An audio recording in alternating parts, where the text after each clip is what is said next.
నమస్కారం అండి. First media మిత్రులకి అండ్ స్టేజ్ మీద ఉన్న దామోదర్ ప్రసాద్ గారికి అండ్ మా వంశీ నందిపాట అన్న అండ్ బన్నీవాస్ గారికి అండ్ మా ప్రొడ్యూసర్ వెంకట్ గారికి అండ్ మా మ్యూజిక్ డైరెక్టర్ ధ్రువ్కి సార్ అండ్ మా డైరెక్టర్ శ్రీనివాస్ రాఘవ్ గారు.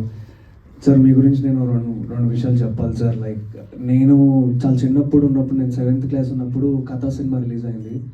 ఆ సినిమా థియేటర్ అప్పుడు వెళ్ళి చూసినప్పుడు చాలా భయంగా ఉండే. అంటే అదొక కొత్త జానర్ అప్పుడు ఆ టైంలో. సో అంత చిన్నప్పుడు అలాంటి సినిమాలు చూసి అంటే గ్రో అప్ అయ్యి ఇప్పుడు ఆయన డైరెక్షన్లో వర్క్ చేయడం నాకు చాలా హ్యాపీగా అనిపిస్తుంది. అండ్ మోర్ ఓవర్ స్పెషల్గా చెప్పాలంటే ఈ సినిమా అంటే ఆయన స్ట్రెంగ్త్ ఇది. ఎందుకంటే ఫస్ట్ కథ సినిమా కూడా అరకులోనే షూట్ చేసినారు, ఈ సినిమా కూడా అరకులోనే షూట్ చేసాము మేజర్ పోర్షన్స్. సో మీరందరూ డెఫినెట్లీ థియేటర్లో ఆ కట్ట వెనుక ఎలా అయితే చిన్న పాప ఐ మీన్ లైక్ అది కనపడి ఎలా అయితే మనం జరకయ్యామో, డెఫినెట్లీ సినిమా చూసినప్పుడు కూడా మీరు అందరూ అలాగనే అంటే ఆ భయం అంటే ఉంటుందని నేను అనుకుంటున్నాను.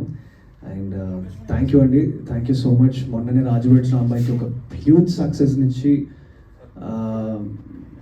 మమ్మల్ని అందరినీ అంటే మా డైరెక్టర్ని కానీ మమ్మల్ని అందరినీ కూడా నిలబెట్టారు. Thank you so much. మీకు ఎప్పుడు నేను రుణపడి ఉంటాను. థ్యాంక్ యూ సో మచ్ అండి. అండ్ మళ్ళీ ముందు కలిసినప్పుడు మనం మాట్లాడదాం. సో 12th డిసెంబర్ ఇది థియేటర్స్లోకి వస్తుంది. Go and watch. ఎందుకు చెప్పినా అంటే మా రాజుబెట్ రాంబాయిని రిలీజ్ చేసిన వంశీ నందిపాట అన్న అండ్ బన్నీవాస్ గారు ఈ సినిమాని కూడా రిలీజ్ చేస్తున్నారు. I'm so happy for that.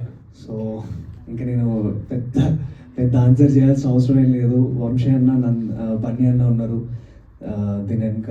So no more looking back అనుకుంటున్నా. థ్యాంక్ యూ సో మచ్ అండి. Thank you.